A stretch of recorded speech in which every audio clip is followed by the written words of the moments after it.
Алейкум. Сюрдик Йормасер. Так, как меня видно, как меня слышно.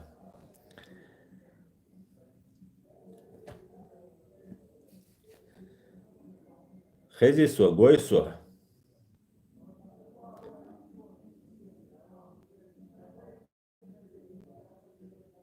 Яздейш вушвала хешвала.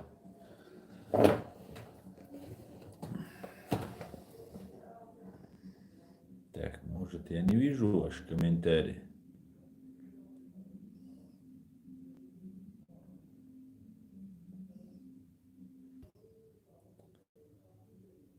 Так, Муго Мухез. Все. Дико, вроде бы все слышно. Ассаламу алейкум. Добрый вечер, приветствую всех. С вами снова я, Уахти Аслан, на канале Реалити. Сегодня опять мы зависли. Сегодня 6 ноября 2021 года. И мы зависаем снова и снова. Дикго дикхес. Ага, не зависаем. Почему у меня на другом телефоне зависаем? Так. Шавега Машвоэль. Пишите комментарии, чтобы всегда я мог прочитать, что вы говорите сразу же. Может быть, у меня будут возникать проблемы с интернетом, но ничего. Так, Сергей Бабунич, приветствую тебя тоже. Шамиль Халиулин, ассаламу алейкум, алейкум ассалам.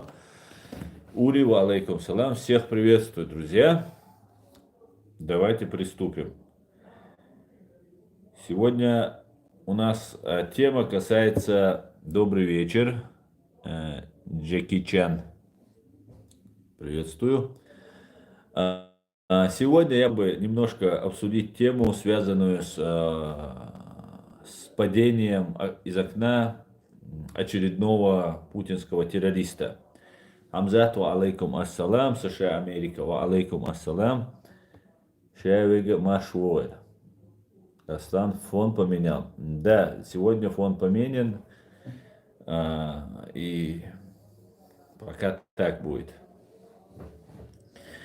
Талант судиться хочу вам рассказать. Это вот то, что в предыдущем своем видео на этом канале, в коротком 10-минутном видео, я попытался вам рассказать. Ранее в своем стриме я говорил, что я не особо верю тому украинскому свидетелю, который опознал путинского террориста, убившего Зелимхана Хангашвили. И, по всей видимости, я оказался неправ. И вот почему. События развиваются очень стремительно. И Кирилл Жало был выкинут из окна. Кирилл Жало — это тот самый российский террорист, который или кем-то там в посольстве Австрии, посольстве России в Австрии во время убийства Мамихана Умарова, он же Анзор Измены. Я так полагаю, сейчас можно уже делать какие-то определенные выводы. Кирилл Жало, как и его отец Алексей Жало. Так, опять зависли, теперь, по-моему, отвисли. И, по всей видимости, убийство своего палача очередного происходит, потому что Путин заметает следы. Путин убирает всех, кто может как-либо вывести на него. Путину, как гибнюку, как юристу, человеку, разбирающемуся в праве, очень важно, и это заметно во всех его действиях, просто панически он боится, чтобы его какое-либо действие было отражено в фабуле уголовного дела, чтобы его фамилия как-то там фигурировала.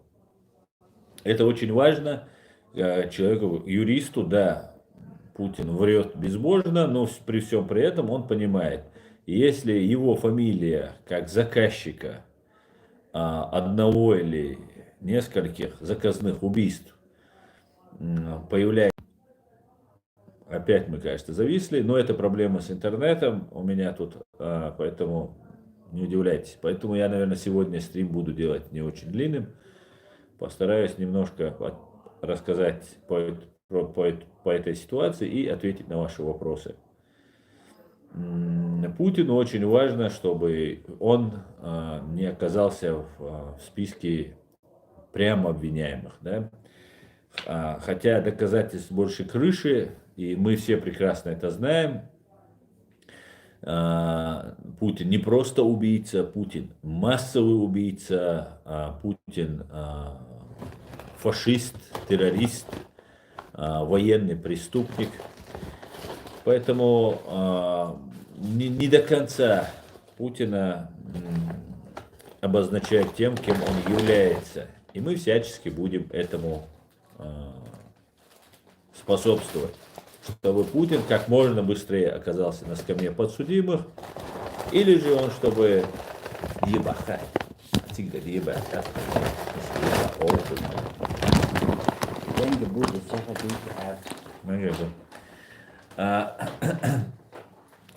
поэтому очень важно, чтобы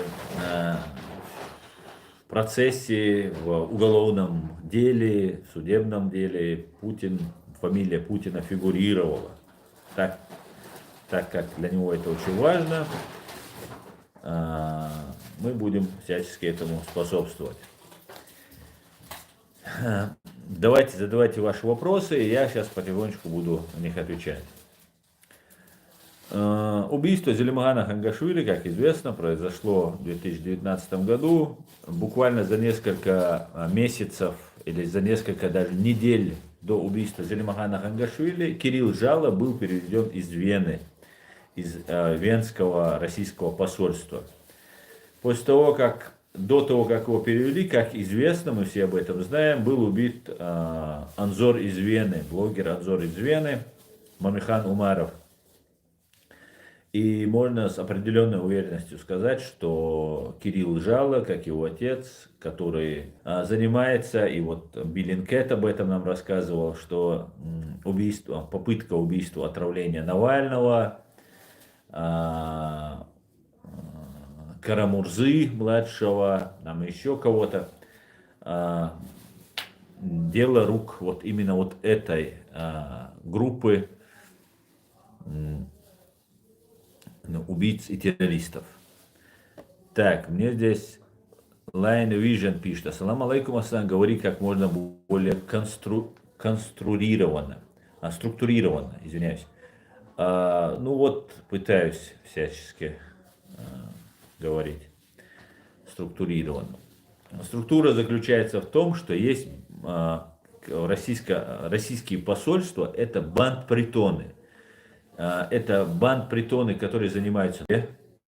Представьте себе, что ИГИЛ во главе с Аль-Багдади, который, на мой взгляд, является младшим и очень-очень безобидным по сравнению с Путиным и КГБ и Россией младшим братом, что, допустим, игиловские посольства открываются в Германии. В центре Берлина есть игиловское посольство, в центре Вены есть игиловское посольство.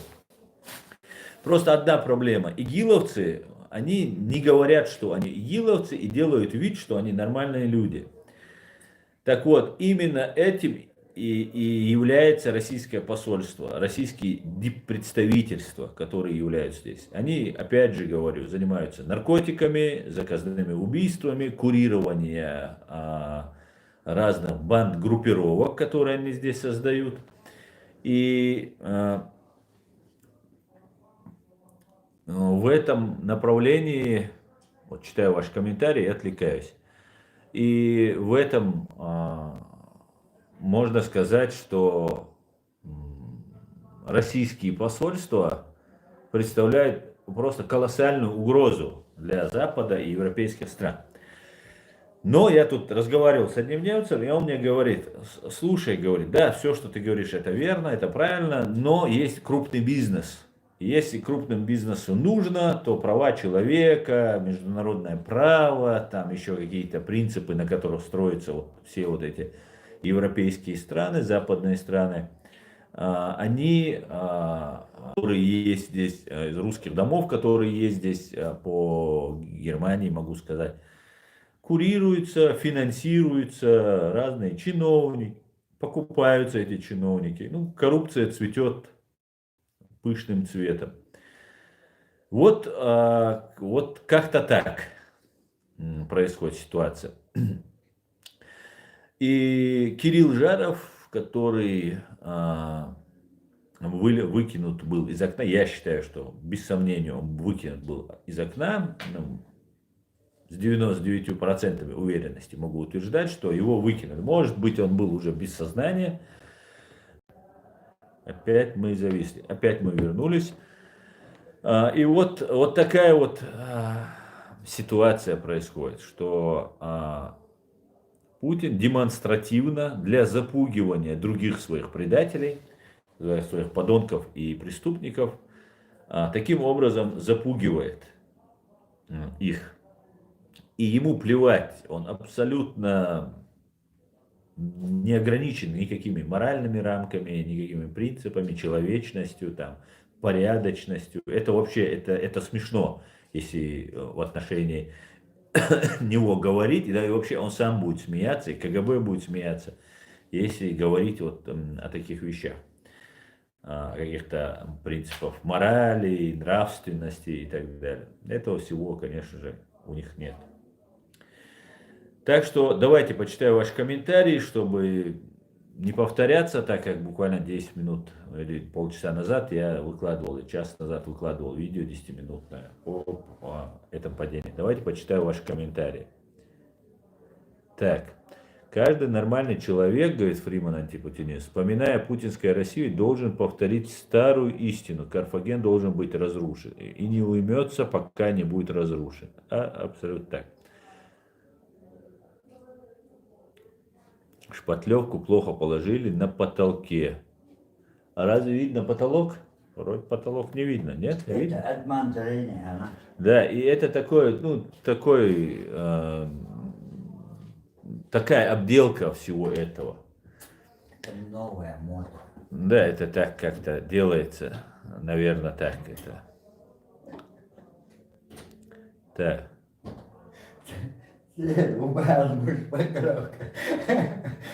Аслан, ты очень классно провел форум. Спасибо всем участникам. Хочу у тебя спросить, возможно было бы поднять вопрос, как факт, что Чечня не участвовала в приватизации и народ Чечни не получил ваучер.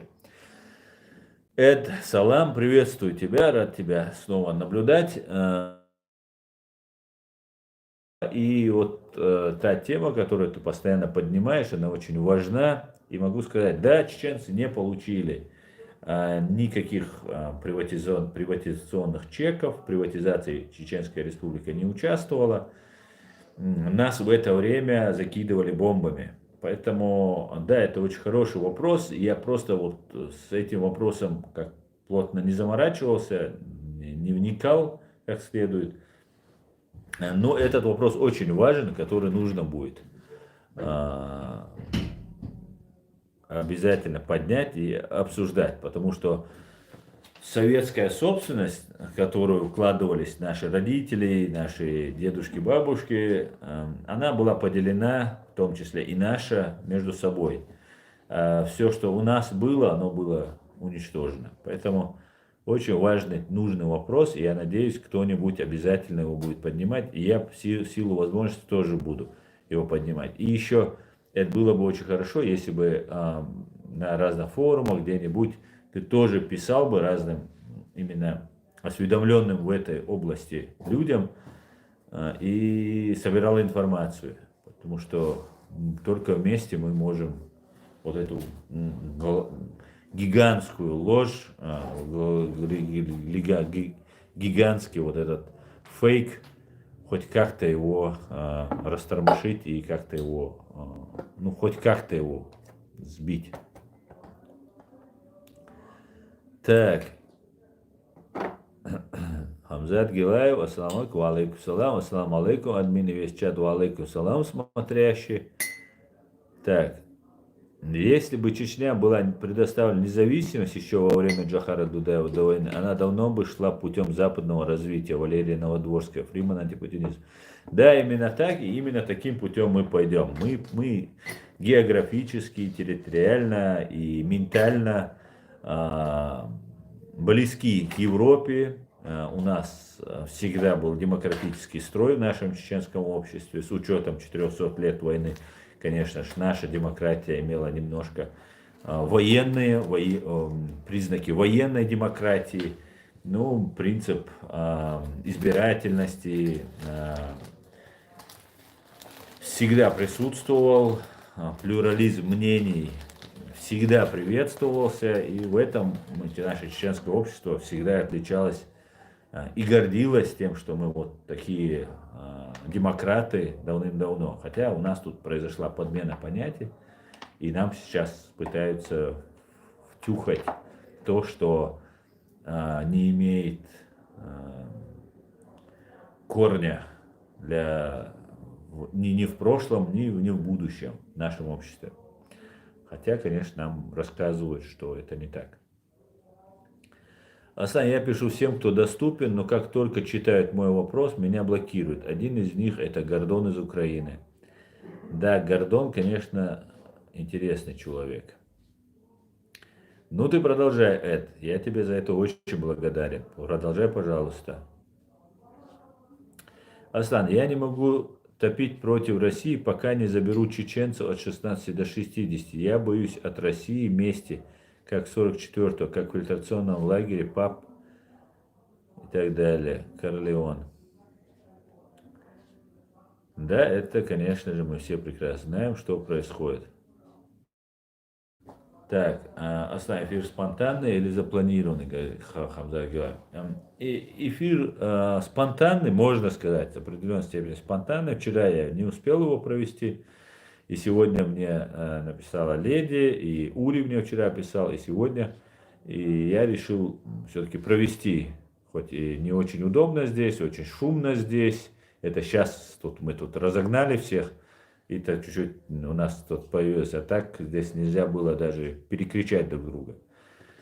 Поэтому постараюсь недолго, быстренько провести эфир, чтобы хоть как-то выйти с вами на связь, и чтобы вы знали, что происходит. Так, ассаламу алейкум. Так, я перемотаю ваши комментарии.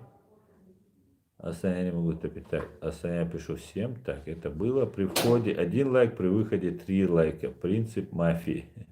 Исаак Шмулевич. Так, Исаак Шмулевич, я готов послушать за вашу просьбу про лайки. Асан, огромное спасибо за форум и проделанную работу. Отдельно хотелось бы отметить читу Курочкиных. Они очень доброжелательные люди.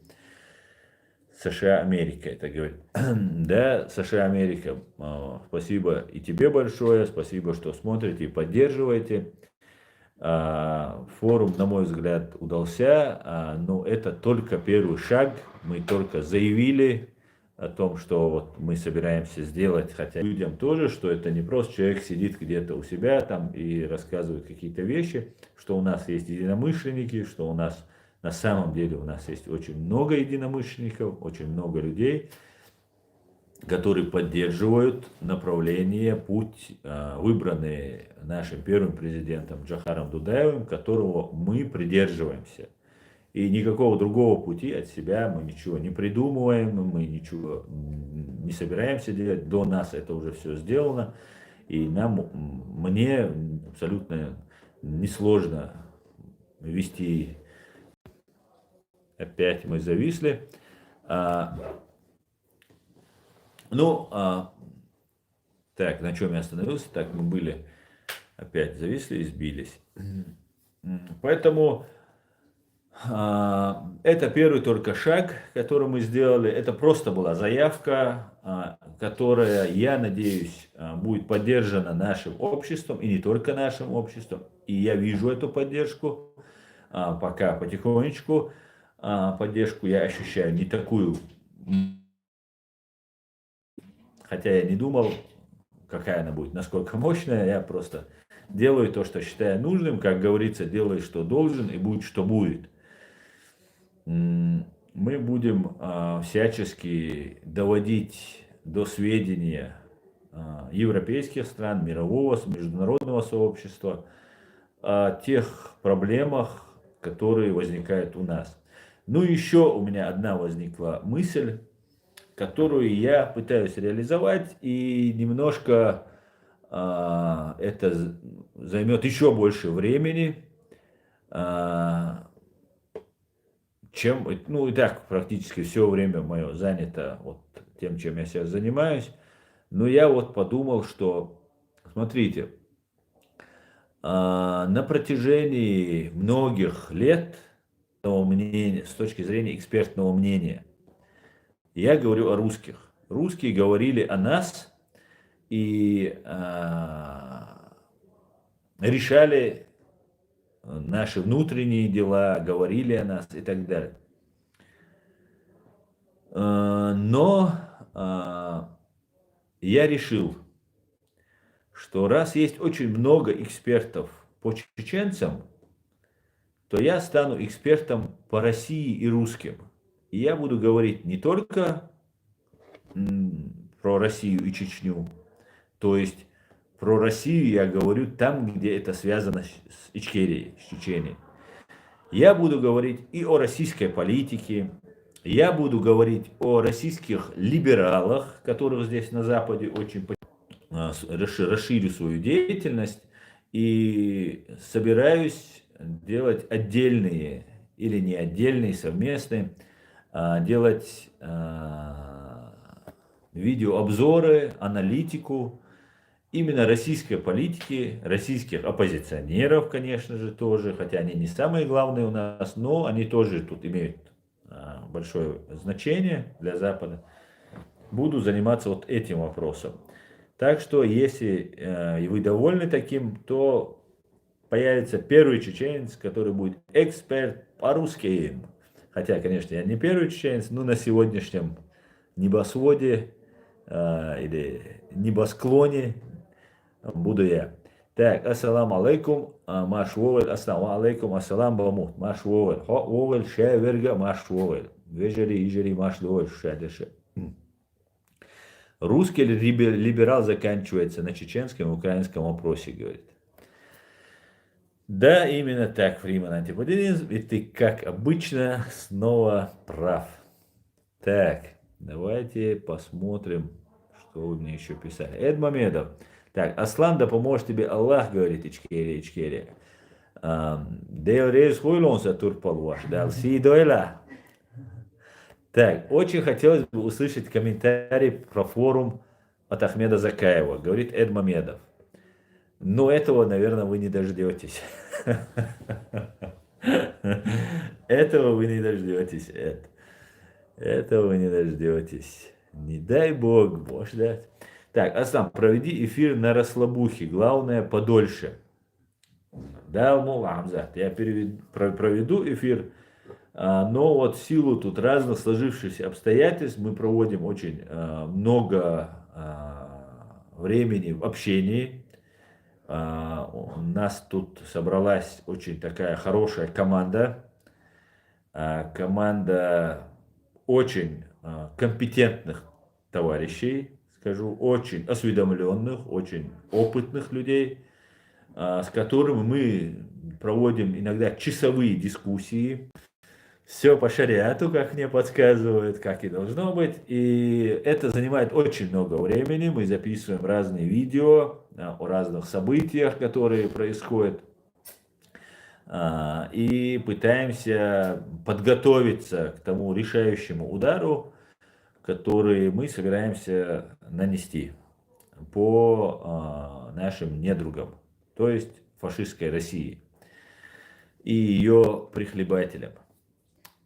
Ну вот, в принципе, как-то так. Будем дальше заниматься. Я не всегда успеваю все это делать, но буду стараться, конечно же, а, делать это уже систематически, потому что, как вы видите, очень много раз у меня срыв происходит в моем графике, и я не успеваю выходить в эфир. Но обязательно буду выходить. Да, муа. Так, Ред, хотелось бы подробнее узнать о достижениях Кадырова в области медицины. Ред, это очень интересный вопрос. Я не знаю, Кадыров, как юриста, мы знаем, что он академик, юрист, строитель, там еще кто-то. Про медицину вообще не слышал. И я могу тебе просто, вам могу сказать только про медицину в самой во временно оккупированной Чеченской Республике Ичкерия. Ее нет.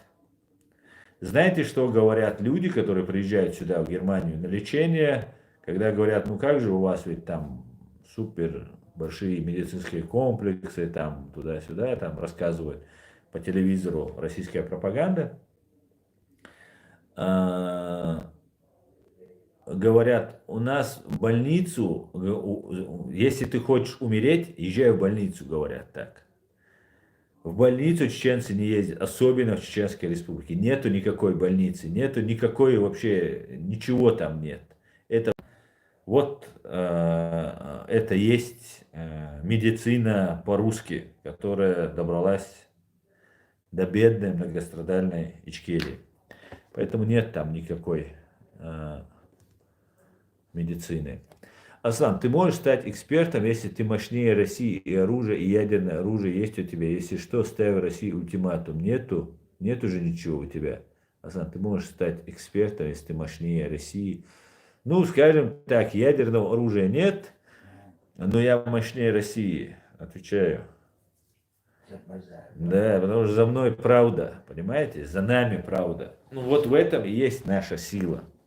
Так что остальное это все так, ерунда все. И экспертом, чтобы стать, не обязательно быть сильнее России, там, иметь ядерное оружие. Ни в коем случае. Я буду рассказывать то, как я вижу. Я очень неплохо знаю российских политиков, так как всю свою жизнь вот, нахожусь в этом русском информационном поле, интересуюсь этим, анализирую. Поэтому я думаю, немножко я просто к своей чеченской тематике и русской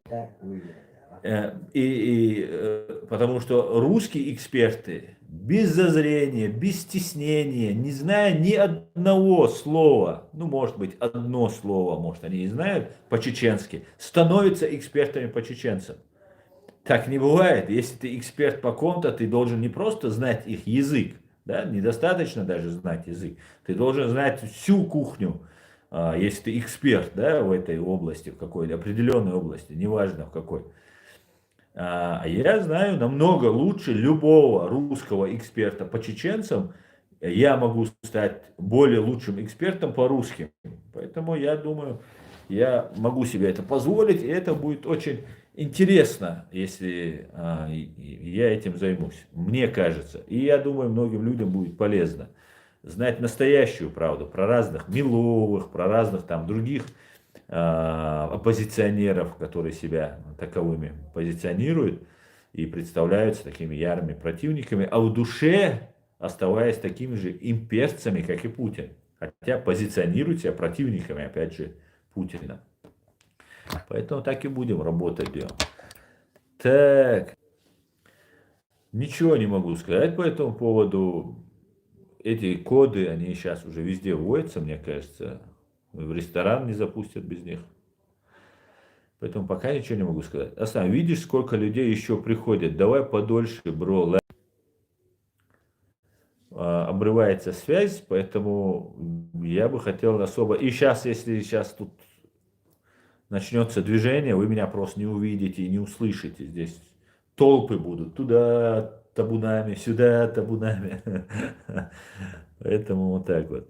Видишь, сколько так, это так. Добрый вечер. Абдурахманов Тарханов, царство ему небесное. Вот это был самым большим экспертом по России. Абсолютно так, Дмитрий Аксенов. Абсолютнейшая это правда. И вам доброго вечера. И я очень надеюсь, что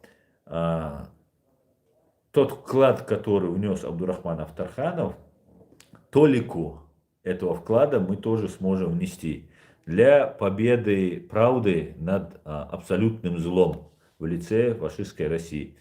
Аслан, Дейрес Хиль, Дел Эттубуэль, Дел Алшуэль, давно смотрю и слушаю. Дел Рейс Хуй Калисат Матаева, Дел Рейс Хуй Масена Хуйлуэн Дейрес, Дел Эттубуэль Масера. Так. Великорусский нацизм и шовинизм, о котором писал вождь мирового пролетариата, глубоко въелся в сознание русского народа. Да, вбили его там молотком таким, кувалдой.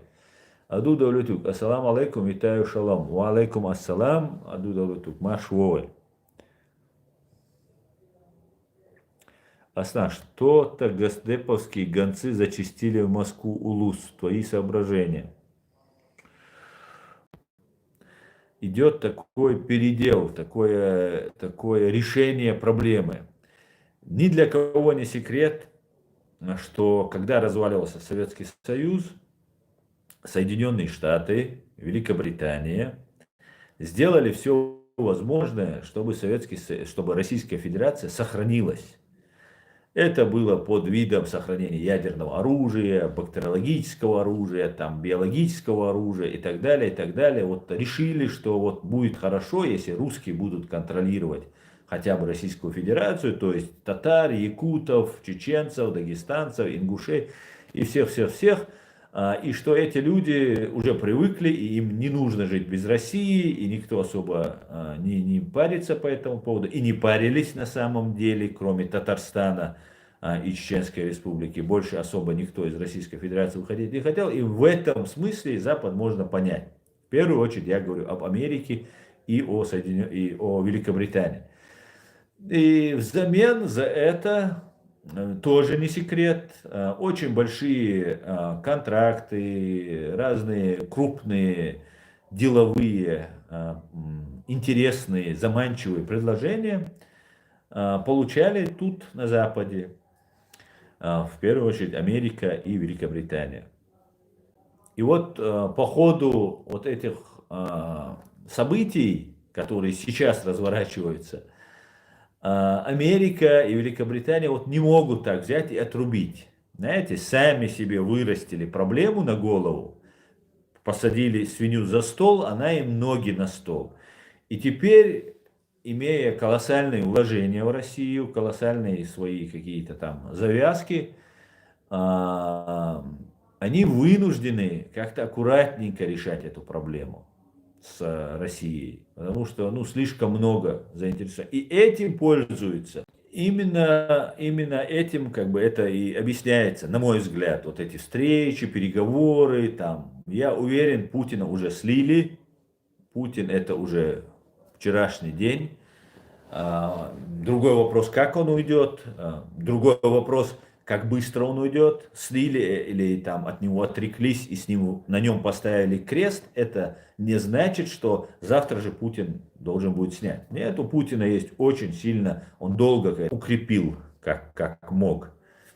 Поэтому смена Путина произойдет. Мне не интересна смена Путина как такового, да? Или смена Кадырова, мне тоже не интересно.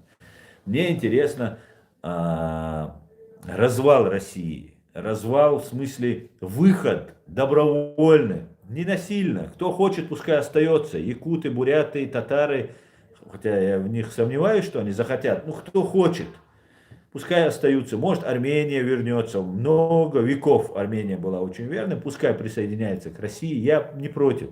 Но вот кто хочет выйти из России, они должны получить это право. Это право дано нам Богом, дано международным правом, дано здравым смыслом. Поэтому в любом случае, вот мне это интересно. А тот, кто хочет заменить Путина на Навального, Америка это, Великобритания это, или Германия, которая вот здесь очень почивала Навального, мне это абсолютно неинтересно. То есть, не то чтобы иногда абсолютно слово неуместно. Не то, что абсолютно неуместно. Да, конечно, я бы хотел, чтобы с Путина сменили. Ну, давайте посмотрим, что может произойти. Вот если произойдет смена Путина. Придет Патрушев, Рогозин придет, вот вечный оппозиционер Илья Яшин. Так вот, он начинает опять, как обычно, гнать на Кадырова, говорит, что вот сейчас Россию он уже доведет, Путин, то есть, и скоро Россия развалится. Но это то, о чем мы мечтаем. И мы хотим, чтобы Путин развалил Россию или кто-либо другой, ну, чтобы ее развалил. Потому что они нас не оставят в покое. У нас проблема, пока сильная Россия, пока у нее хватает сил посылать своих этих головорезов, убийц, убивать нас, мы не можем выйти. Мы не желаем никому зла, мы не желаем как можно, чтобы больше россиян погибло, мы этого не желаем. Но при всем при этом у нас есть инстинкт самосохранения, и мы хотим, чтобы наши дети, внуки и правнуки жили и не знали, что такое война. Мы об этом мечтаем. А пока есть Россия, этого нам не избежать, войны нам не избежать. Поэтому вот этот Яшин рассказывает там на Кадырова гоним, только на Кадырова, потому что, заметьте, они Путину предлагают уйти, ослабив его, а Кадыров это одна из основ путинского режима. Козла поменять на другой козла. Кадыров является таким крышей или бандитом, который запугивает других генералов КГБ, ФСБ. Вот для этого нужен Путин, Кадыров для Путина. И вот замена, как мне подсказывают, одного козла на другого особо роли не играет, правильно? И поэтому вот такая вот ситуация.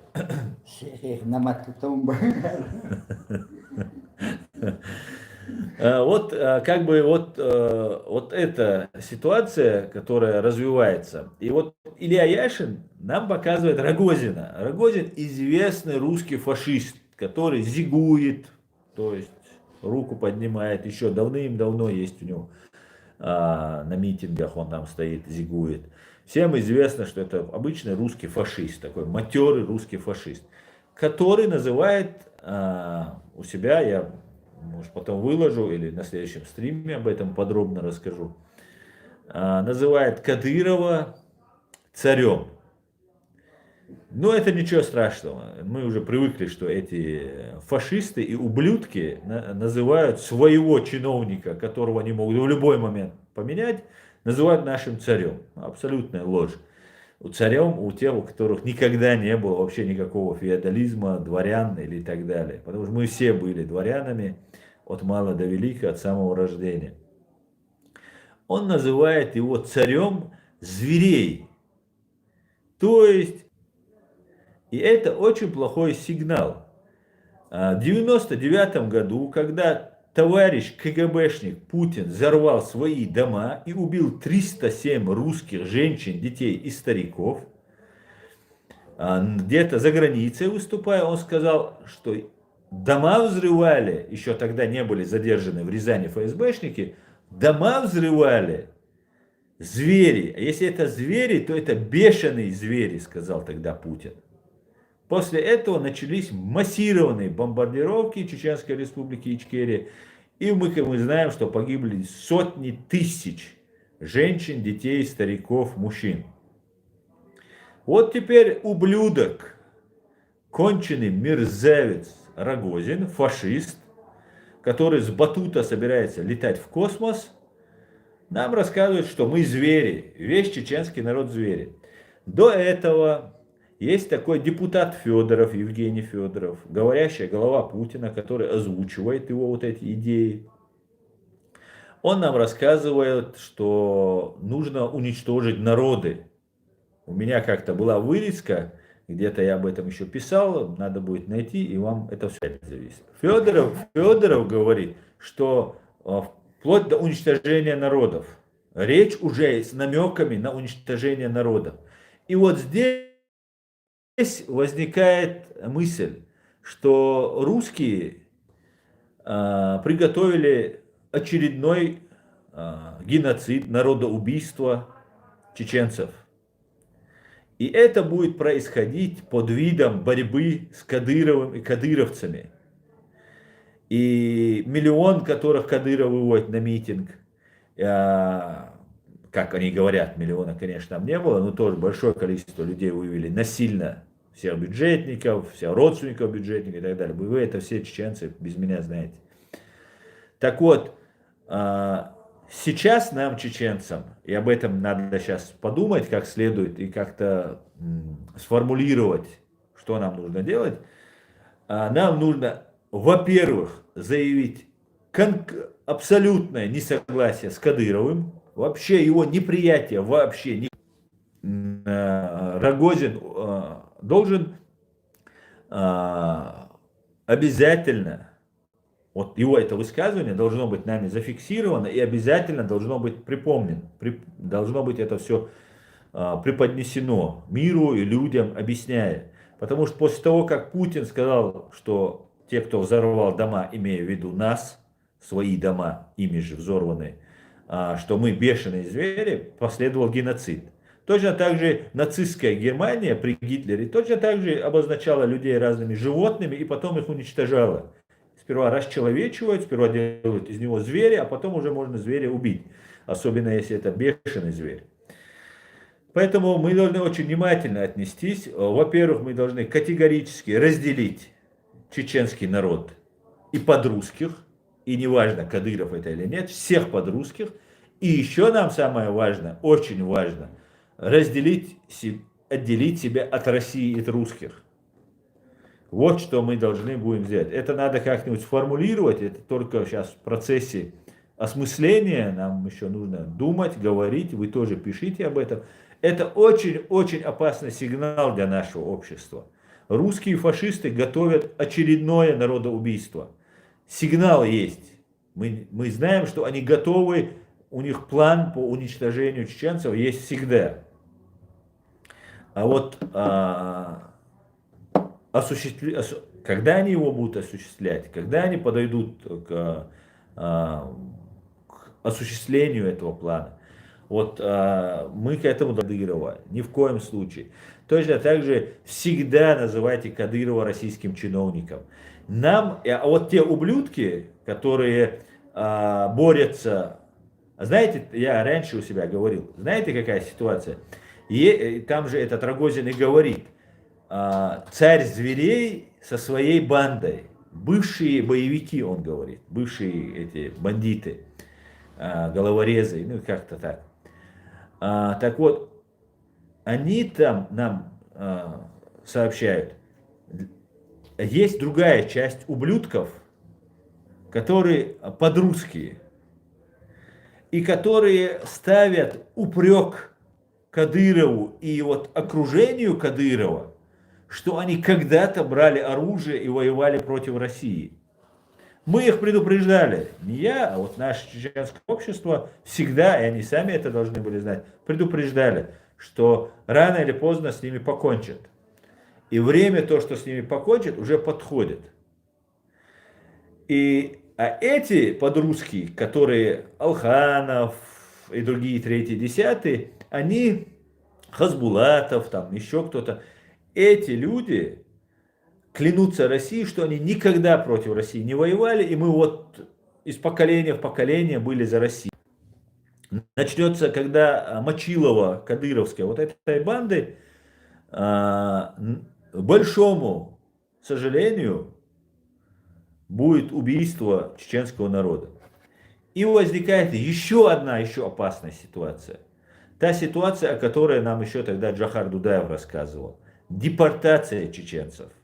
Они могут под видом борьбы с кадыровщиной, зачищая все наследие вот этих кадыровцев, начать депортировать нас. Да, и будьте, чеченцы, готовы к этому. Имейте в виду, не выбрасывайтесь из этой головы. Это еще не значит, что это произойдет. И мы будем делать все возможное, чтобы это не произошло. И даже вот то, что мы озвучиваем их планы, да, вероятные планы, это уже может говорить о том, что они могут отказаться или отложить свои планы. Поэтому мы...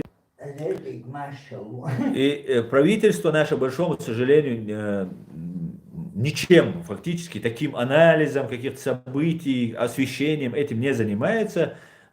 И, ну, кроме борьбы со мной, например, или с какими-нибудь другими товарищами, которые, на их взгляд, им являются конкурентами, что абсолютно не так, никаким конкурентом мы не являемся. Мы просто хотим защитить права чеченцев, самого ущемленного на этой земле народа. Ну вот, как-то так, вот такая вот ситуация, нам всем нужно об этом подумать и быть готовым, что, не дай бог, они начнут новый этап геноцида, но есть надежда. И эта надежда, она заключается в первую очередь в том, что нам предлагало Министерство иностранных дел Чеченской Республики Ичкерия еще в начале Второй русско-чеченской войны. Это концепция обусловленной независимости.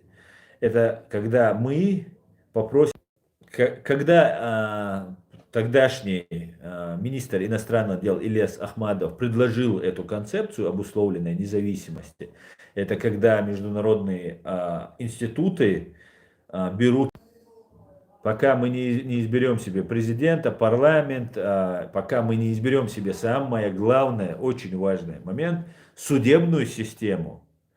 Может быть, это будет в каком-то виде, как, например, ЕСПЧ сейчас рассматривает наши дела, да, у России же нет судов, и у нас нету судов, которых мы можем вот сейчас отдать им дела, и они будут заниматься. И мы отправляем наши дела для добивания до того, чтобы как-то найти справедливость, мы идем в Европейский суд по правам человека. Может быть, нужно нам выделить каких-нибудь отдельный чеченский коллектив судей, которые будут за ним рассматривать наши дела, которые там у нас будут. А процессов у нас будет очень много. Нам нужно всех преступников и так далее, и так далее. Там работы для юристов на поколение у нас накопилось, да, на несколько десятков лет работы, которую придется нам скрупулезно все это делать. Поэтому есть надежда вот на это. Если мы сможем консолидироваться перед той угрозой, которую, вероятно, сейчас нам могут вбросить, да, под видом борьбы со зверем, царем зверей, как говорит Рогозин, Кадырова, будет депортация и новый геноцид чеченского народа. Отсуман Семхель Дизвай, и я надеюсь, этого не произойдет, очень надеюсь, но у меня вот после последних событий, последних вот этих вбросов, которые делают вот эти Федоров, Рогозин, Илья Яшин, это очень нехорошая такая тенденция, которая меня не радует. Но опять же есть надежда, что если мы консолидируемся, объединимся, здесь на Западе чеченцы в Чеченской Республике находятся в заложниках. Они могут быть только нашими глазами и ушами. Все, больше никакой помощи мы от них получить не можем, потому что они в заложниках. Мы можем им помочь. И вот мы сейчас начинали говорить, и тут как раз вспоминался Абдурахман Авторханов. Абдурахман Авторханов, его друг один ингуш, и еще один турецкий, по-моему, чеченец, я имена, к сожалению, не помню их. Это 3 человека, которые вернули нас с Казахстана из ссылки, которые добивались нашего вопроса. Всего лишь 3 человека. Нас здесь 300 тысяч. У нас сил в 1000 раз больше, в 100 тысяч раз больше, чем у этих 3 человек.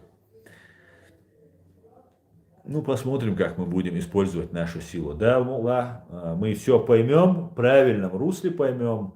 И да, Мулла, мы объединимся под одним правильным началом и руководством. Да, Мулла. Так, давайте почитаю ваши комментарии. Почитаю комментарии.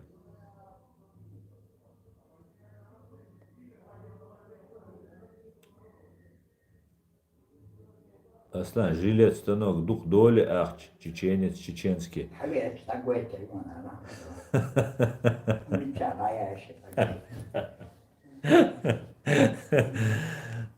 Чеченский, замыжился, не послушай, хавара, он говорит, Бог, yok мыжился, он загузаш, как раз хаунитан, остановки был, дуктор дало, нормально.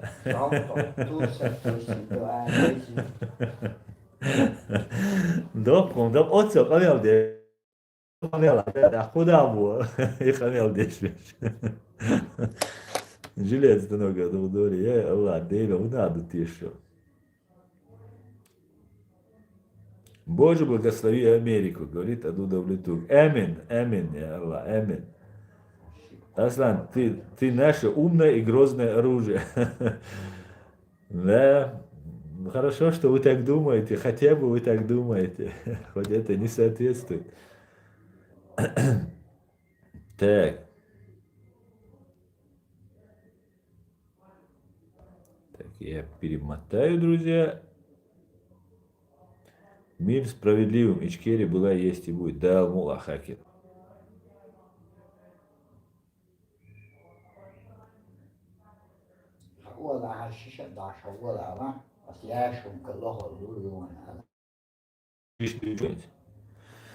Так, Аслан, объясни доброту коммуняк в 29 году. ЕАО и Тель-Авив, Биробиджан, а сейчас из-за врачей антиспутников отберут у Израиля территорию, и сейчас в Палестине не геноцид. Шамиль Халивулин. Еврейская автономия и Тель-Авив, Биробиджан, а сейчас из-за врачей... Ну, я не знаю, конечно, весь смысл, который ты вкладываешь. Видимо, ты уже на другом этапе развития, чем я. Я, наверное, немножко отстаю от тебя.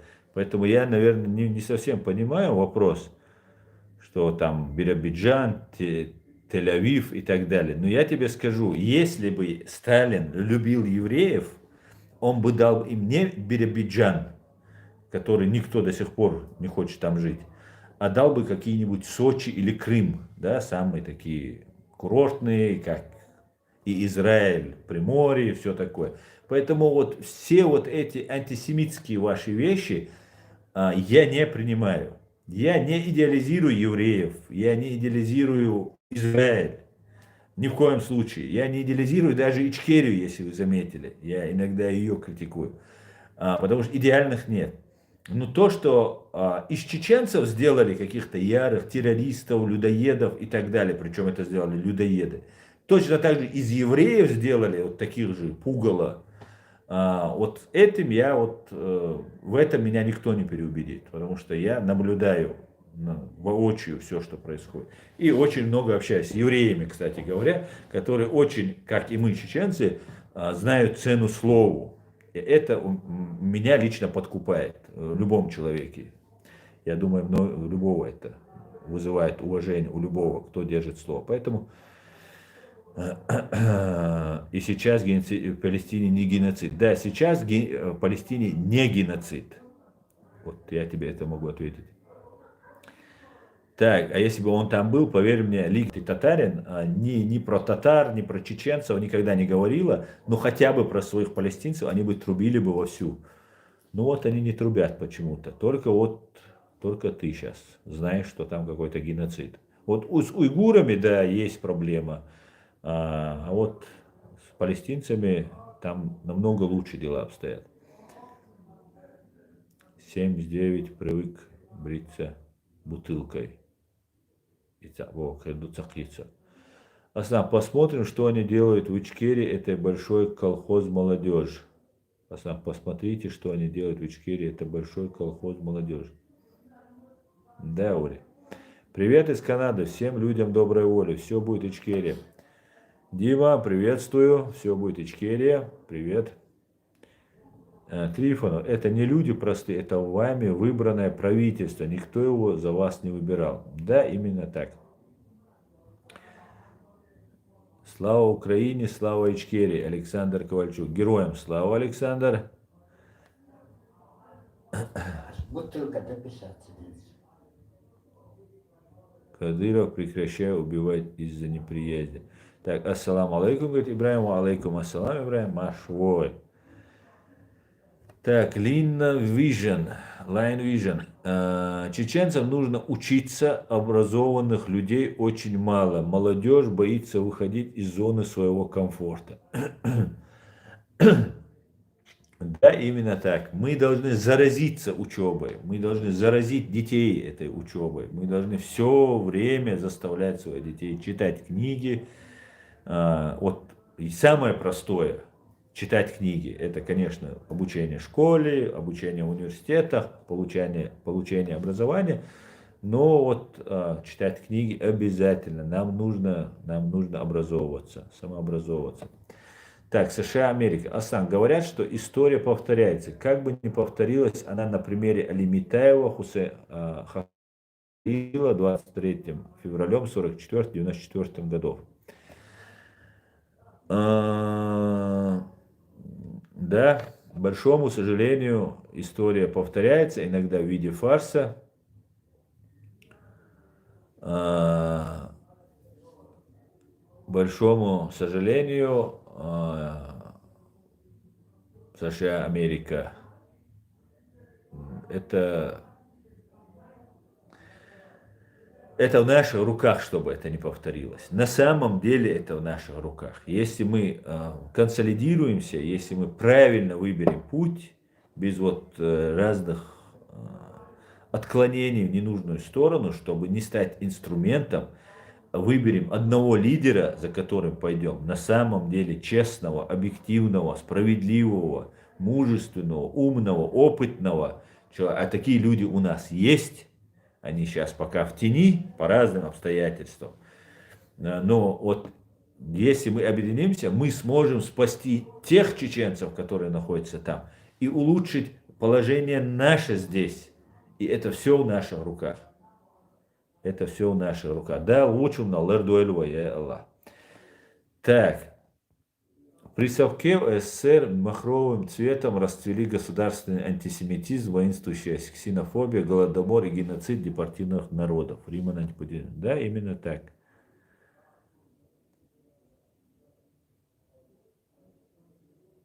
Лина, не соглашусь. Очень много чеченцев образованных, но, к сожалению, не востребованы, говорит Ибраим. Но знаешь, Ибраим, образованные есть, конечно, бесспорно есть образованные люди у нас. Но знаете что? Нам это образование, нам, имеется, всем чеченцам, если он его использует только для себя, для своего блага, для своей семьи, этого недостаточно. Если бы мы жили в своей стране, и эти люди зарабатывали деньги, платили налоги там, и так далее, то вопросов нет. Могут они не заниматься помощью своему народу. Но если эти люди образованные, а раньше были воины востребованы, сейчас нам нужны образованные люди. И это все часть нашего общества. Армия занимается политикой, занимаются одни, армией занимаются, войной занимаются другие, экономикой занимаются третьи, юриспруденцией занимаются четвертые. Так вот, и военные, и экономисты, и юристы, они тоже могут быть политиками. Но нам нужны люди не просто образованные, а патриоты, которые спасут наш народ, помогут нам выйти из этой критической ситуации.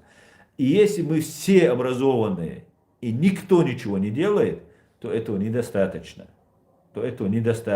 Хотя бы нужно вокруг себя объяснять. Если опасно выходить публично и что-то делать, то хотя бы вокруг себя объяснять людям наши нападения. У нас демократическая, правовая Ичкерия. Все. На этом все. И на этой основе, где все религии равны, где все свободны, все религии свободны. Молитесь, что хотите делайте, как хотите, не мешайте другим просто. Занимайтесь, не мешайте конституционному строю, его не трогайте и занимайтесь тем, чем хотите заниматься. Вот если эти люди молчат, вот это да, вот это беда. Чеченцам нужен хороший, сильный сосед, брат в виде России, а не врага. Я как чеченец хочу просто, если типа Россия ушла из Чечни. Ты не чеченец, Вольф, потому что ни один чеченец не скажет, что нормальный чеченец не скажет. Ибо вот по другим твоим никам, я думаю, ты не чеченец, который хочет быть с Россией. Нам не нужна Россия. Россия демократическая, нормальная, цивилизованная Россия, да, мы будем с ней соседствовать. До тех пор мы слишком, у нас между нами, как Эльбрус, гора, самая высокая точка в Европе, горы трупов. Столько трупов положили наших русские, придя к нам. Поэтому с Россией, если когда-нибудь мы будем сосуществовать, дружеских отношениях, мы должны сосуществовать только после того, как вот эти 300 тысяч людей, вот с ними, вот убитыми русскими, вот там мы поставим точку. Это единственное условие. Вот после этого мы готовы разговаривать со всеми. Мы ни с кем не враги. Мы никого, ни с Папуа-Новой Гвинеей, ни с Китаем, ни с Японией, ни с африканскими какими-нибудь там государствами или народами мы не враждуем. Ни с кем. Потому что они не убили у нас 300 тысяч. А вот за 300 тысяч человек, женщин, детей, стариков, вот за них и мужчин, за них нужно ответить. Хоть какой-либо ответ мы должны, хоть маленькое извинение. А вот только после этого процесс общения у нас пойдет. До тех пор никаких дел с Российской Федерацией, которой мы никогда не являлись, мы вышли из Советского Союза и никогда не были Российской Федерацией. У нас не может быть с них никаких дел. Кроме решения границы, размежевания, вырыть ров, запустить каких больших крокодилов, маленьких крокодилов, колючую проволоку, напряжение в 1000 вольт или в 10 тысяч вольт. Вот это только разговор у нас может быть. Других я лично для себя не вижу консенсуса с Россией, пока на нашей территории находятся оккупационные войска и убито 300 тысяч человек, взорвав своих же граждан. До этого еще сколько убивали. Да, за то, что там они Казахстан выселяли, там это дюча дать свой пока. Пока об этом даже не говорится, хотя это Европейский парламент принял как геноцид 23 февраля 1944 года. Так что вот так вот у нас как-то будет. Я так это вижу. И по-другому я не вижу смысла с ними как-то консолидироваться. Аминь. Так, друзья.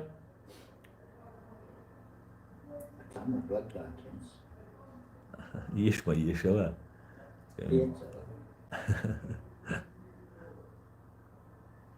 Так, давайте почитаем. Ассаламу алейкум, Эджри. Асан, евреи это не то, что мы понимаем в Коране сказано, что евреи это проклятый народ. Они есть среди всех наций, и те, что в 96-м взяли статус евреев, то среди них тоже евреи. Ва алейкум ассалам, киборг. Я не понимаю совсем. Не до конца понимаю, что ты... Но и не могу тебе ничего по этому поводу сказать. Я знаю, что есть такой хадис, который очень верно и вообще разбивает любую теорию, там, что надо устроить геноцид над отдельно взятым народом, ну или не геноцид, просто там проклятие или так далее. Во время пророка, мир ему, посланника Мухаммада, жил еврей, слепой еврей, который не верил, что посланник Мухаммад является посланником Божьим. Он был слепой, он уже немощный старик был, по всей видимости, и ему посланник носил еду. И каждый раз, когда он приносил еду, он, каждый раз или не каждый раз, он ругал посланника. Он не знал, что ему приносит еду посланник. И потом прошло какое-то время, посланник умер. И тот слепой человек не пришел к нему очередной раз его друг. И он кому-то сказал, почему не пришел вот этот человек. И этому еврею ответили, этому иудею, ответили, что это был посланник Мухаммад, и он умер. И этот еврей заплакал. И после этого, говорят, принял ислам и уверовал в послание, учение Мухаммада. Я из этого делаю вывод, что не знаю, как это все кем-то интерпретируется, но что на территории, где была власть посланника Мухаммада, проживал беспомощный слепой человек, он беспомощный человек, которого сам кормил посланник Аллаха, Мухаммад. И никогда ему не сказал никакого слова. Хотя у него, наверное, была возможность его изгнать, нанести ему какой-нибудь вред и так далее. Поэтому вот разная интерпретация разных вещей, она, мне кажется, должна быть очень обдумана, очень взвешена. И по этому поводу должны быть решения независимых ученых, не каких-нибудь ученых, которые являются врагами Израиля, и они подгоняют религию, как, например, это могут быть египтяне, которые воевали с Израилем, могут быть иорданцы, или сирийцы, или еще кто-нибудь, а наши чеченские ученые, которые изучают нашу религию и понимают объективно, независимо, то есть делают вот эту оценку. Вот как нам нужно к этому подходить. Иштальхицум, я не претендую на то, что я знаю ислам, что я в этом и так далее, но я, как человек, который прожил достаточно на этой земле, скажем так, и читал и хадисы, и Коран, и много чего изучал, я думаю, что вот как-то вот так это должно выглядеть, да, если на твоей территории проживает иудей, а потом нам кто-то рассказывает. Еще, знаете, тоже был как-то суд, и судили кавказских партизан, и один из партизан, ну их называют сейчас, принято, российская пропаганда принято называть ваххабисты, ваххабист он, и он говорит, я ничего не делал там против людей, я делал то, что мне велит Бог там и так далее, и у меня нет разницы между мусульманином мирным и мирным христианином, там я не убил бы мирных граждан, там, ну вот такая речь. И судья говорит, ну как же так, говорит, нет Бога, кроме Аллаха, вы говорите, тем самым подчеркивая, что типа других богов, других вер вы не признаете. Как же так? И я возразил судье, я говорю, как же так? Я говорю, нет Бога, кроме Аллаха, вы неправильно переводите то, что происходит. Это проблема же еще незнания нами арабского языка. Если вы переводите на русский язык, нет Бога, кроме Бога, кроме... Так, связь вернулась. Я говорю, если вы хотите по-русски это сказать, скажите, нет Бога, кроме Бога. А нет Бога, кроме Аллаха, вы подменой понятий занимаетесь. И я это так понимаю, что он говорит, что нет Бога, кроме Бога, значит нет других богов, нету множества богов, имеется в виду. Ла илляха илляллах, Мухаммада Расула. Нету много богов, и Мухаммад их посланник, вот он посланник. Это не значит, что Иса, пророк, не был посланником, или Муса не был посланником. Это значит, что нет Бога, кроме единого Бога. Не претендую ни на что. Но и посланник его Мухаммад. Поэтому это мое мнение, на котором я имею право. Да? Если какой-то специалист считает по-другому, пускай считает, это его право. Поэтому вот такие вещи мы должны, или там, например, тоже есть еще вещи, которые говорят там, не берите, вот как я это слышал, не берите друзей иудеев и христиан вместо мусульман. Потом убирается конец вместо мусульман и говорится, не берите друзей иудеев и мусульман, иудеев и христиан. Потом другие нам рассказывают, что мы люди одного писания, и что мы как бы поклоняемся одному Богу, просто это делаем по-разному. Вот такая точка зрения есть. И бывает просто обрезается. Не берите друзей иудей и христиан вместо мусульман. Это значит, не враждуйте против мусульман или там вместе с христианами и иудеями. Мы не собираемся враждовать вообще ни с кем. Ни с иудеями, ни с мусульманами, ни с христианами. У нас есть одна страна, и она не христианская. Это сатанистская. У них на Красной площади лежит труп человека, который много-много лет лежит, и люди, детей водят со школы, водили, по крайней мере, чтобы посмотреть на этот кусок трупа. У них все построено на крови, на насилии, на лжи. Вот наш враг. И все, вот и нам будет проще. А дальше религию сюда примешивать, мне кажется, не нужно. При всем при этом чеченцы 100% мусульмане, и никто нас лишить религии не собирается. Коммунисты пробовали, у них это не получилось. Сейчас они даже эти попытки не предпринимают. Наоборот, там настраивают мечети, никогда не могут КГБшники что-то уничтожить, какую-то там группу людей, которая им не подчиняется, они ее возглавляют. Вот они попробовали уничтожить не получилось, и они пустили туда вот это духовное управление мусульман для контроля мусульманами. Ну вот как-то так, как-то так. Поэтому мы должны растить, взращивать своих свободных, независимых ученых ислама. Это тоже нам необходимо. Так,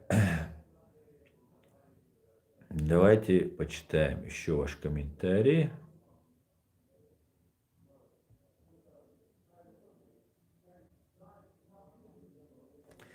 Так, нормально. Самое страшное — это потеря языка чеченского. Это конец чеченской нации. Это самая страшная катастрофа. Язык, с которого переводятся хурито-уратские языки и этрусские. Да, нормально. Вы знаете, я об этом постоянно подчеркиваю, говорю, чеченский язык внесен в ЮНЕСКО, в список исчезающих языков. И это большая проблема, я абсолютно прав. Мы должны придерживаться своего языка. Завтра, да, мула, на чеченском языке я проведу стрим. Да, мула. Да, мула.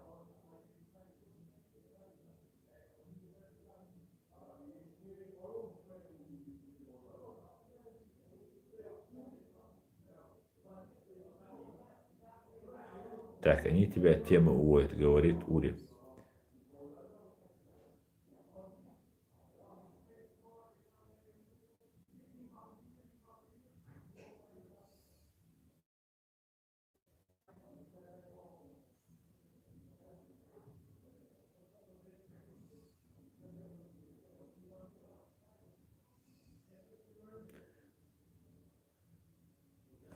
Реальный способ добиться независимости — это сочетание полезного с приятным. То есть нам, чтобы наше слово в мире слышалось, нужно выбрать количество хотя бы 5 миллионов. Для этого надо жениться и размножаться, говорит Ричард Лео. Давно тебя не было, Ричард Лео. Жениться и размножаться, я думаю, чеченцам это не составит труда. Это наше самое любимое занятие.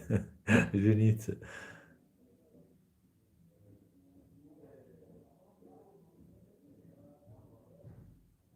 Красная площадь — это кладбище Кремля, и у Красной стены одни могилы, говорит Эдмамедов. Да, это так. Так. Альфред Кох — российский политик. Россия сама по себе нежизнеспособная структура. Альфред Кох подстрекатель геноцида чеченского народа. На Facebook наши чеченские собаки открыли целую кампанию по выливанию грязи на Курочкина. Все по классике сонеты под названием «Дебилизм». Да, к большому сожалению, вот такая вот ситуация появилась только лишь из-за того, что Курочкины, Андрей и Инна пытаются как-то осветить нашу проблему. Разные люди, о которых я никогда не слышал, когда до того, как сюда приехал и начал этим заниматься. Да и сейчас они под разными никами грязь на меня, на моих товарищей, вот сейчас на Инну и Андрея Курочкина. К большому сожалению, такие люди среди нас есть. Я не знаю, что они хотят от меня, от Инны, от Андрея, от других наших товарищей. Не знаю, что они хотят. Прийти сюда и сказать то, что они говорят, у них не хватает духа. Разобраться давай по телефону, публично, поспорим, по-человечески поспорим. Нету, никто не идет. Одно балабольство. Мне даже стыдно за некоторых людей, так как эти люди имели когда-то отношение к уважаемым фамилиям. Теперь я их не считаю даже из этих фамилий. Поэтому я не знаю, что делать, но все, кто будет говорить правду, про меня вы много чего слышали и будете еще слышать, потому что правда, она неприятна, она им опасна. Они не боятся пуль, КГБшники, они боятся, когда в них летят пули, они перед собой видят людей, оболваненных ими. А правду, которую про них говорят, она для них очень опасна.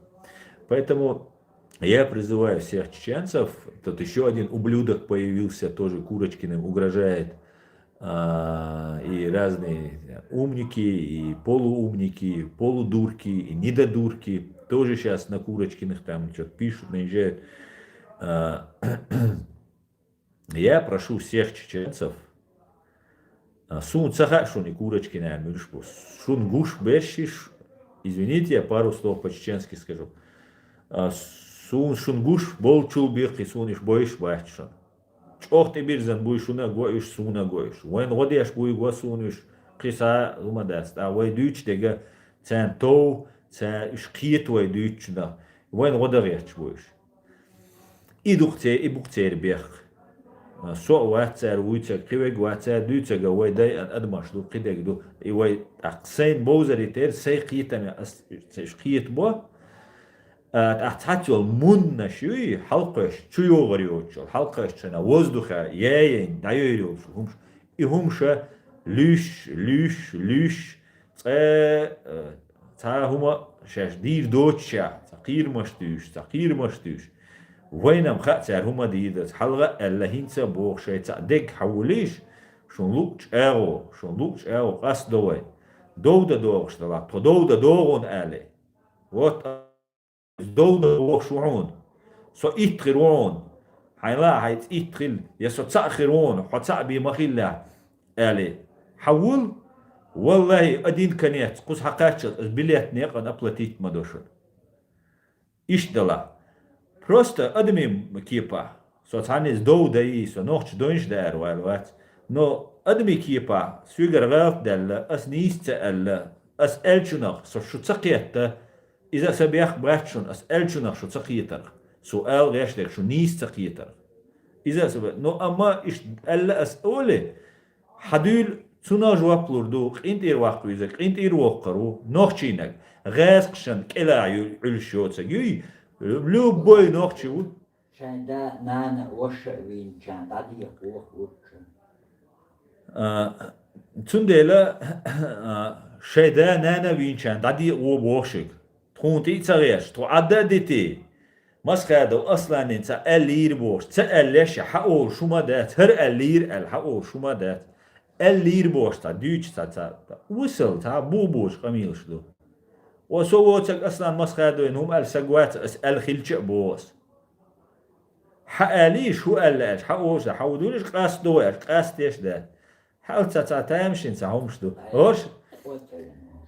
هوشم اشتا چقيش بار просто حال چخوخش تيالهتش بوتيگا بيش تندلا از ديغر دوق مسرگ قچوا سيدو احتسبوشن ات اني كورچكن يهمش يازيش بيش بات سان دو حال هما يازدي تاكم الدوينش مداخ ادين مخ ابيس ناتش спокойно шкит бахусиш суюкам провокаторш дуқу закон интсан трауле юли рюцер تندل ديغر دوقسا نوخچك شون گوش بش سون گوش بش شون گوش بوش قيتي سون هاتي هما دات Und dальше все отсюда чох, сана осты, то чох лерло, халдия, сия, даже правительство Ичкерии, юха, уэль, трентус вельче, цу рэскшен, юхи өршу, эльче, цу юхи цадвёктро, рэскшен, это тоурдат, юхи.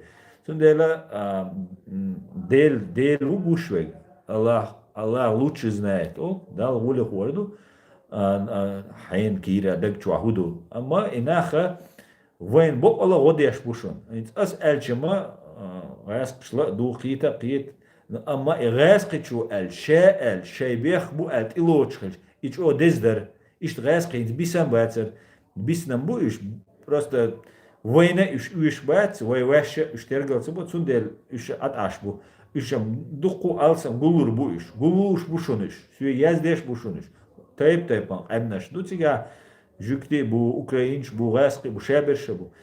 Поэтому шей махуль от курочки нам, она остал дик, тягер хум даллалц. Хума дал, явно гаск, бу я цатешем бях, бу альванту стой, это другой вопрос. Дич, чохцан, вейн як амбуки, вейн ты веттан бол нари, нохчу мот бюч бол нахма будет, сон люшбеш, цан люшбеш, ца хабар шюч, تعاون شغل تعاون ждите целесун так я это ищет ждите у нас глобальные проблемы у нас очень большие дела нас ждут ой дохлюм что ты дишь да мула ой идире да мула так что комментарий шить жми еще есть ахвай стрим да чек лёгкос Аслан просто домыслишь ешь Да, именно так, дома слышу, эшпшбу, явно.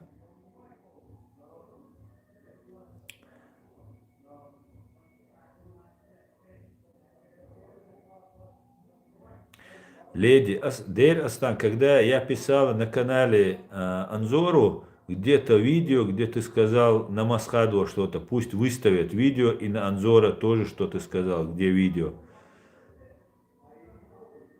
Так, и да. Ну, посмотри, Алексей Роман, тоже хороший блогер, честно. Да, и лум дамадати. Просто одна просто болтовня, и все, хотя умадать. Болтунещу, который вайтергал, не наш уровень. Лет 20. Они 20 лет спали, жили на пособие, а теперь, когда люди собрались и начали работать, у них появилась типичная зависть. Маленькие людишки с дешевыми понтами. Аслан, делай дело. Да, мула, будем делать.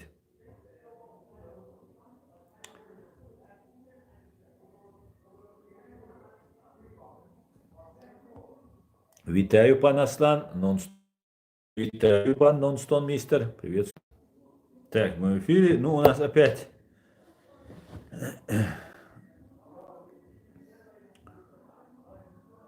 У нас опять зависает, поэтому...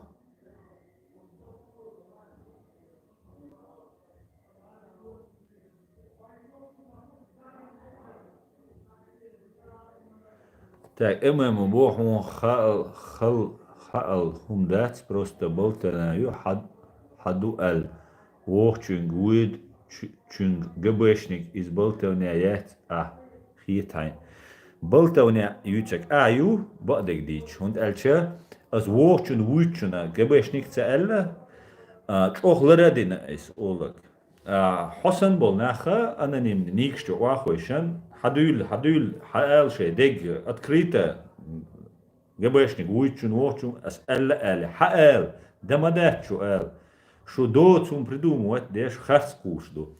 Поэтому вы в пролете, что щит балабац. От и, я шо от ойтер душу, а щаш ойтер дец, а щаш хадюль. Что цадох идешь, мадуй щаш так, я десаца виру радиду. Нах я щаш, сациру бош, сацавешвей. Нах, кусу нюхихи, куз Европе аш, Франция ашвеги, кичена ашвеги. Хадюлиш так, махуди бош свей. شش سام قاستش خلشنا سوال حلقم شو قبای ازر سگوین غاز قبر أدرس تلاش كج سريتشي أوش كج حبويلا أنا نيق بليت ويش خلش ده حد يليش بروستا شايت خبرش تيوش واغويشن غاز قيمة تا يوش يو واغويشن تا واغويشن تا بلتاتيش ده ييتا ما بول شمشات سندي لا شيء وقتك حول سووق عطيه Так, вот я стрим да чех ёхвай, вежери, сейчас опять у нас прервется.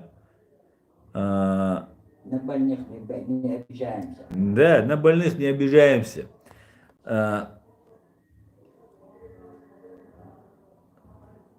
Хаверза тупсок элла бога, ас элла богом шаду, ас факт шалеш, дукас дийцанду, гуша у раск шхаваэтам белу, хун ицахиты, я хотел тун коллегу, я просто действительность, хот эхк шуацок дол холах. Тун дела, ويتشوني ده حولوا ميتك هون أبيسنيت دون ليتشنا هون غيلقع دي دما ديزر هون أبيسنيت دون تا دوتsa doch مدار ديت ما ديزر تاتسومش ديتي شوتش دوسا إفيريا نو أس ديتي شوتش ديجا حيك هاي ليشيجا أس إير دو حيك حول أستلو شو إتساعدو إتا قيجوا سوم بوشي كنت أس بوش سويك هيتسول هاليازي شيك ويتشون ووتشون كجبشنيك بورا خاطر ديك ما دوتsa قولش ما وسو أس وبو سو ماشيان شوخيان سو ويربا واحد نول Руслан Сулейманов, нашхо эльда цу его болас цу сай цуэсшен ти бол бибо сай камел динде. Хава это но и ауичо и ига бос қи сунамца қи милуас эллэг. Иштумду. Мичао со гамбургяо хавуна гамбургяо со.